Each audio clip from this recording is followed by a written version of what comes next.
Hello, class. This week you are finishing up your final reading for this semester. I decided to wrap most things up here in week 9 so that you can really focus on your paper in week 10. If you have any questions relating to your final project, please don't hesitate to reach out to me. I am around if you need me. Okay, so last week I posted 2 videos relating to your readings. One was on Ruther, and the other one was on kind of feminism and some other related topics. This week I'm really going to focus on the social, political, and economic events that were happening in the 1970s and the 1980s. In addition, I have a few other videos posted for this week. There's a short one on Cesar Chavez, the Latin American civil rights leader. He was also a community organizer and the president of the United Farm Workers of America. The video really focuses on his labor organization. Then I also put up a crash course American history on the Reagan years, and I will circle back to this when I start talking about the 80s. Now, let's discuss the political situation in the 1970s. You know, the 1960s gets so much attention in history, right? But the 1970s was also a time of momentous change. It was actually a really hard decade, both in the US and abroad. You know, the instability of the 1960s didn't stop when January 1st, 1970 rolled around. Add into that instability more widespread economic hardships, okay? In the United States, the 1970s was a time of high inflation and high unemployment. The economic growth that had been significant since the Second World War slowed down quite a bit. In 1971, the U.S. experienced an export trade deficit for the first time. Any attempts to change this failed. Globalization was beginning to take a toll on the U.S. economy. Okay, I'm going to talk about this again when I talk about the 1990s because globalization really accelerates then, but it begins here. Some statistics to consider. Okay. In the year 1960, 38% of the U.S. population worked in manufacturing, all right? That number goes down to 28% in 1980. Now it's actually less than 9%, all right? This is largely due to globalization. The Rust Belt cities really took a beating during these years. Manufacturing jobs were moving overseas. The tax base dried up. So many of these industrial cities in the Rust Belt were really struggling. In fact, many of them are still struggling. Interesting fact I came across when I was researching this topic: Wisconsin actually has more people working in manufacturing today than any other state in the country. Anyway. So the U.S. also experienced an energy crisis in the 70s, okay? The cost of oil was very, very high. The Islamic Revolution that occurred in 78 and 79 certainly did not help with that situation. Now, internationally, there's a lot going on, but I'm just going to focus a little bit on Asia for a moment, which saw incredible instability during these years, all right? In China, millions had died in the Great Leap Forward that ran from 1958 to 1962. Starting in the 1960s, 1966 to 1976, there was the Cultural Revolution there, okay? It was during this that the communist government tried to purge any elements of capitalism or traditional Chinese culture from society. Religion was really persecuted at the time. Academics were persecuted. It's really impossible to know how many people died. No one was keeping track, honestly. Estimates range from hundreds of thousands into the millions. So it was a really hard time there. The Vietnam War continued to be a major point of conflict in the region. In the U.S., it was still wildly popular. The Kent State shootings happened in 1970, which shocked the nation. However, Saigon fell in 1975, effectively ending the war. South Vietnam lost, the U.S. lost, and Vietnam became communist.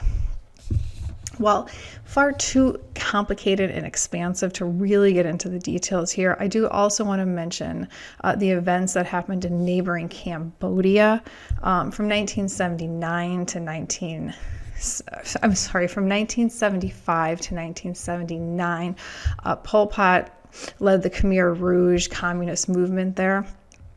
This history doesn't get a ton of attention in the U.S., but the loss of life is actually just staggering. During those 4 years, a quarter of the entire population of Cambodia died from either execution, starvation, disease, or forced labor. Okay. In 79, Pol Pot was replaced as prime minister, but he maintained a prominent position in the government. However, the mass killings of the population did slow after that. Some other notable events in the 1970s, the Jonestown Massacre occurred in 1978. I used to teach general religion at Augsburg, and as a final research project, I assigned students a project to look at a religion or denomination more closely, right? Without fail, every semester I'd have a student who wanted to write in Jonestown. And every semester, after a warning that it would be much more upsetting than they initially anticipated, the student would give a very somber presentation on the atrocities of Jonestown after realizing just how horrific the event was. It's one of those events that's almost so bizarre. It's almost unfathomable that it's true. Jim Jones began this church advancing ideas like equality and love, and it ended up with over 900 dead, including a congressman. Just a bizarre thing from start to finish, all right?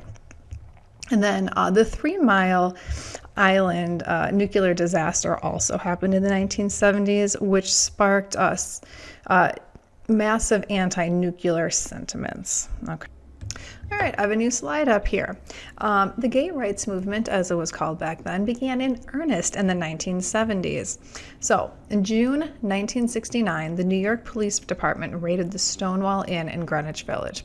I put up a short video about the Stonewall riots. It's a history.com thing. That was going to be a little hit or miss, but I actually think for a 4-minute summary, it's pretty decent, okay? The raid led to demonstrations and protests, and the Stonewall riots really helped bring together the LGBTQI plus community in New York, and by 1971, there were gay rights groups forming all over the country in just about every major city, okay? Now, in June 28th, 1970, Foster Gunnison and Craig Rodwell led a march in New York City, then known as Gay Liberation Day. The march was held on the first anniversary of the police raid on Stonewall, and the picture I have up is actually from that march. Okay. Now, religiously, Christian churches were not welcoming to LGBTQI folks, the community. So in 1968, a man named Troy Perry, an openly gay man with an evangelical background, started what he called a gay and lesbian fellowship in Los Angeles. This became the Universal Fellowship of Metropolitan Community Churches, which now has 222 churches in 37 different countries, which ordained LGBTQ clergy from the beginning. Eventually, many mainline denominations have changed their course and now ordain LGBTQ plus persons and allow clergy to officiate in same-sex marriages. The earliest mainline denomination to do this was the Church of Christ in 1972. Most pertinent for us, the ELCA in 2009, the Presbyterians in 2012. The Methodists are the largest mainline denomination that does not. There's been significant change in regard to kind of opinions on same-sex marriage over the year. Ordination of LGBTQ folks, obviously there's still a long ways to go. And, just as in like female ordination, women's ordination that I'm going to talk about next, allowing LGBTQ clergy is not the same thing as having equal opportunities. And this is especially true in churches that kind of don't have a strong hierarchy. Okay, let me take a moment to talk a little bit about women's ordination.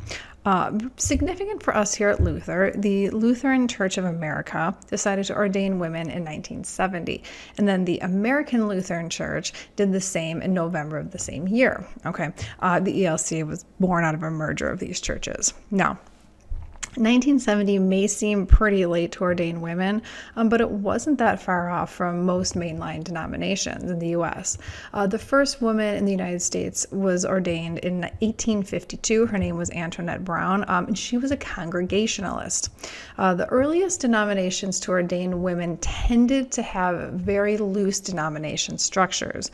It would be more likely that an individual congregation would ordain a woman, but it was much harder in churches that had kind of strong hierarchies.